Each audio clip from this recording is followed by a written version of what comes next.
नमस्कार दोस्तों, मैं पवन पेरियार और आप देख रहे हैं पीएल बहुजन आवाज। बने रहिए मेरे साथ बहुजन समाज के हर छोटी बड़ी खबर पाने के लिए। साथियों, आज मैं फिर से हाजिर हुआ हूं आपके समक्ष कुछ विशेष सूचना लेकर। सूचना मैं आपको बता देता हूं कि पहली खबर है भीम आर्मी चीफ चंद्रशेखर आजाद व अखिलेश यादव से जुड़ी हुई। दूसरी खबर मैं आपको बता देता हूं कि महिला खिलाड़ी पहलवान और ब्रजभूषण से जुड़ी हुई। दोनों विस्तार से खबरें जानने के लिए बने रहिए मेरे साथ। और जैसा कि आपको पता होगा कि दिल्ली के जंतर मंतर पर महिला पहलवानों का धरना चल रहा है। पहली खबर मैं आपको बता देता हूं कि Bhim army chief Chandrashekhar Azad Samaj party व अखिलेश से जुड़ी हुई है। और दूसरी खबर मैं आपको बता देता हूं, जैसा कि आपको पता होगा कि दिल्ली के जंतर मंतर पर महिला पहलवानों का धरना प्रदर्शन चल रहा है। ब्रजभूषण को अभी तक तो उन पर एफआईआर दर्ज करने की मांग चल रही थी, लेकिन क्या मैटर ऐसा हुआ कि उन पर फांसी की मांग चलने लगी। जैसा कि आपको पता होगा, महिला पहलवानों के खिलाड़ियों के आरोप लगे हैं। उनका आरोप यह है कि उन्होंने कई यौन शोषण किए हैं। भीम आर्मी चीफ चंद्रशेखर आजाद व अखिलेश यादव से जुड़ी हुई खबर की तरफ चलते हैं। मैं आपको बता देता हूँ, सहारनपुर में प्रेस कॉन्फ्रेंस रखी गई है। भीम आर्मी चीफ चंद्रशेखर आजाद और अखिलेश यादव निकाय चुनाव यूपी में चल रहे हैं, उससे लेकर सहारनपुर में चंद्रशेखर आजाद और अखिलेश यादव ने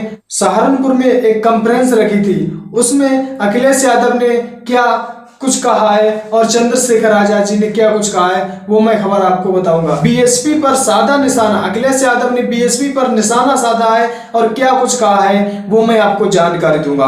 बहुजन समाज पार्टी से सावधान रहिए, क्योंकि उसका लक्ष्य बीजेपी हराना नहीं, बल्कि उसका लक्ष्य है कि समाजवादी पार्टी आगे ना बढ़ जाए। ये अखिलेश यादव मंच पर साझा करते हैं और जो दर्शक हैं उनको बताते हैं कि बहुजन समाज पार्टी से सावधान रहिए, क्योंकि बहुजन समाज पार्टी का लक्ष्य बीजेपी को हराना नहीं, बल्कि उनका लक्ष्य है कि समाजवादी पार्टी आगे ना बढ़ जाए। वहीं पर भीम आर्मी चीफ चंद्रशेखर आजाद जी को मौका मिला और वो भी अपनी बात को रखते हैं और क्या कुछ कहते हैं। भीम आर्मी चीफ चंद्रशेखर आजाद जी कहते हैं, स्मार्ट सिटी बनाने के चक्कर में कहीं पर तो भी स्मार्ट सिटी नहीं दिख रही है, लेकिन बीजेपी के कागजों पर तो स्मार्ट सिटी दिख रही है, लेकिन रास्ते में कहीं पर भी स्मार्ट सिटी नहीं दिख रही है। अखिलेश यादव आगे लिखते हैं, दिल्ली के तुगलकाबाद में 2500 साल से रह रहे यूपी बिहार के लोगों के घर अतिक्रमण के नाम पर उजाड़े जा रहे हैं। इसका कोई मानवीय परावर्तित पक्ष नहीं है। भाजपा सरकार में अतिक्रमण के नाम पर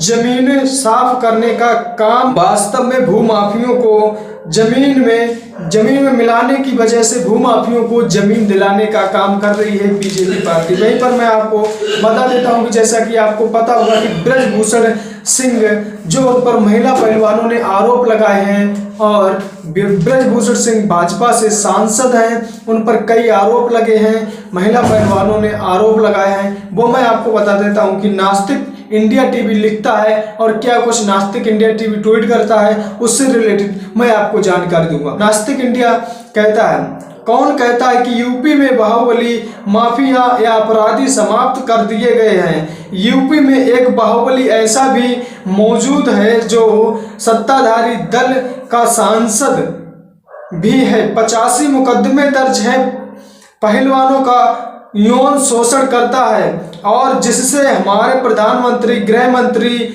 और यूपी के मुख्यमंत्री भय खाते हैं, जिस पर दिल्ली पुलिस एफआईआर दर्ज करने से डरती है। और एफआईआर करने के लिए महिला पहलवान सड़कों पर उतरे हैं, जिस पर एफआईआर करवाने के लिए भारत के स्टॉक ओलंपियन एशियन पहलवान दिल्ली के जंतर मंतर पर दूसरी बार धरना कर रहे हैं। क्या इनका इनकाउंटर होगा? किस प्रकार से महिला पहलवानों का यौन शोषण किया जाता है। ब्रजभूषण सिंह पर आरोप लगे हैं, लेकिन ब्रजभूषण सिंह भाजपा से सांसद हैं।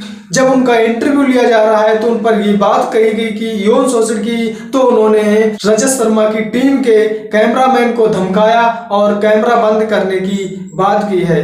खैर, इस खबर पर आपकी क्या प्रतिक्रिया, अपनी महत्वपूर्ण प्रतिक्रिया जरूर जोड़ दी। मिलते हैं नेक्स्ट वीडियो में, तब तक के लिए जय हिंद, धन्यवाद।